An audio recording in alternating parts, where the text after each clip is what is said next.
तो जनाब देवानंद का दिल आ गया जीनत अमान पे। अब दिल का क्या है, कुछ लोग ऐसे हो जाते हैं जिनका दिल कहीं पर भी आ जाता है, दिल का क्या कसूर।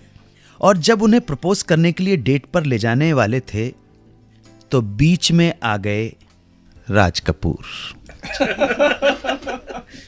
सुनिएगा जरा, 1971 में आई थी हरे रामा हरे कृष्णा।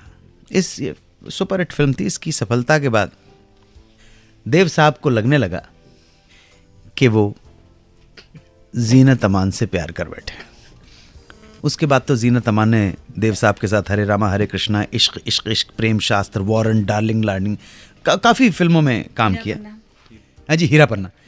तो देव साहब ने अपनी जीवनी में लिखा है, अपनी बायोग्राफी में, हाँ, कि इन फिल्मों के दौरान उनके दिल में जीनत अमान का फूल खिल चुका था।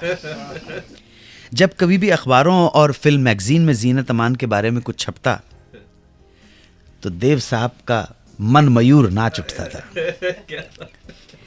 उन्हें लगता कि जीनत की तारीफ क्या हो रही, बल्कि देव की तारीफ हो रही है।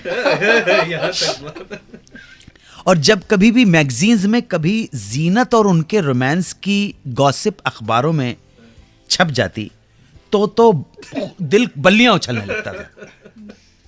और फिल्म इश्क इश्क की शूटिंग के दौरान तो देव साहब को यकीन हो गया कि उन्हें जीनत अमान से प्यार हो गया। बस क्लीन बोल्ड हो गया।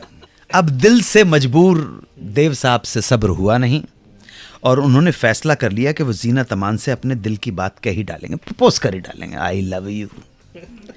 और यही सोचकर उन्होंने जीनत अमान के साथ ताज होटल में डिनर करने का प्लान बनाया और ओनली फॉर 2 टेबल कॉर्नर में रिजर्व करवा दी। ये सारा प्लान करने के बाद अब उन्होंने जीनत को फोन किया और बिना बातों को घुमाए कहा कि आज वो उनके साथ डिनर के लिए ताज चलेंगी। जीनत ने कहा कि आज रात आपको तो किसी पार्टी में जाना है ना। देव साहब फड़ाकदन से बोले, हम दोनों पार्टी में चलेंगे और कुछ देर बाद सबसे मिलने के बाद ताज होटल चले जाएंगे। बोलो चलोगी? एक लंबा सा पॉज आया होगा जीनत का, हम तो ड्रामा बता रहे हैं, और जीनत ने हाँ कह दिया। आई शाम, आजा शाम होने आई। अब शाम को देवानंद अपने दिल में न जाने कितने अरमान लिए जीनत अमान को लेकर पहले उस पार्टी में पहुंचे जहां उन्हें जाना था। अब पार्टी में पहुंचे तो वहां मिल गया एक और स्टार जो वहां पहले से ही मौजूद थे, राज कपूर। राज कपूर ने जैसे ही जीनत को देखा तो उसे गले लगाने के लिए जप्पी मार के आगे बढ़े और इधर राज कपूर ने जीनत अमान को छुआ, उधर देव साहब को डंक लगा। अच्छा, राज कपूर ने जीनत अमान को गले लगाने के लिए हाथ आगे किए तो जीनत अमान ने गले लगने की बजाय राज कपूर के पैर छू लिए। अरे भाई। राज कपूर साहब ने जीनत को देखकर कहा कि तुमने तो वादा किया था कि अब तुम जब भी मुझसे मिलोगी तब सफेद रंग की साड़ी में मिलोगी। सफेद रंग का बहुत फिक्सेशन था उनके साथ। इत्तेफाक से क्या था कि उन दिनों ही अखबार में ये चर्चा थी कि राज कपूर जीनत अमान को नई फिल्म सत्यम शिवम सुंदरम के लिए कास्ट करने जा रहे हैं। अब ये हरकत और ये सीन देख के देव साहब, मतलब क्या हाल हुआ होगा आप समझ सकते हैं। राज कपूर का जीनत पे इस तरह से हक जताना, इतने क्लोजली होके बात करना बुरा लगने लगा, जबकि राज कपूर की बढ़ी हुई बाहों का जवाब जीनत अमान ने पैर छूकर दिया था। ये शायद कहीं अच्छा भी लगा होगा। उन्होंने जीनत से पूछा, तुम और कितनी देर इस पार्टी में रहना चाहती हो? तब जीनत ने राज कपूर की तरफ देखा जैसे उनसे इजाजत ले रही हूं, और देव साहब का गुस्सा और भड़क पड़ा और इसी गुस्से के अंदर वो वहां से जाने लगे। जीनत ने कहा, आप कहां जा रहे हैं? आज तो आप मुझे खाने पर, डिनर पर ले चलने वाले थे।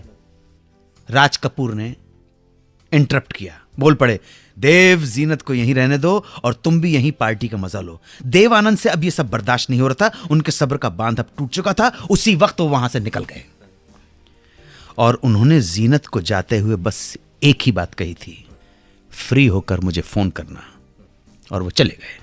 रास्ते भर इस सारे वाकये को सोचते हुए उन्होंने रियलाइज किया कि वो ओवर रिएक्ट कर गए, जीनत को लेकर ओवर पजेसिव हो गए। ऐसा नहीं होना चाहिए था। और उन्हें यह भी एहसास हुआ कि किस तरह जीनत ने राज कपूर के पैर छुए। इस हिसाब से वो हम लोगों से छोटी है और वो और राज कपूर बराबर के हैं, और it is not right to propose a young girl like that. जो भी कुछ रियलाइज किया, हम सोच सकते हैं। देव साहब ने अपनी ऑटोबायोग्राफी में इस बात का बहुत ज़्यादा एलाबोरेट नहीं किया, सिर्फ किस्सा बयान किया है, अपने दिल के जज्बातों का इजहार नहीं किया है। लेकिन हम डेफिनेटली इस बात को एनालिसिस कर सकते हैं, इसके डिटेल में एलाबोरेट कर सकते हैं कि क्या हुआ होगा। निराश प्रेमी जब होता है तो अपने दिल को समझाने की कोशिश करता है। उम्र का बहुत बड़ा गैप था और जीनत अमान तो किसी और की थी, हमारी तो नहीं थी। ये रियलाइज किया होगा। वो क्या कारण था कि उपकार फिल्म की शूटिंग के वक्त एक दिन प्राण साहब हो गए खामोश और मेकअप रूम में जाकर रोने लगे। क्या हो गया था, सुनाऊंगा वापस आकर। आप मेरे साथ बने रहिए और सुनते रहिए सुहाना सफर with Annu Kapoor. 92.7 big FM पर सुनते रहिए रेडियो का नंबर 1 शो सुहाना सफर विद अन्नू कपूर।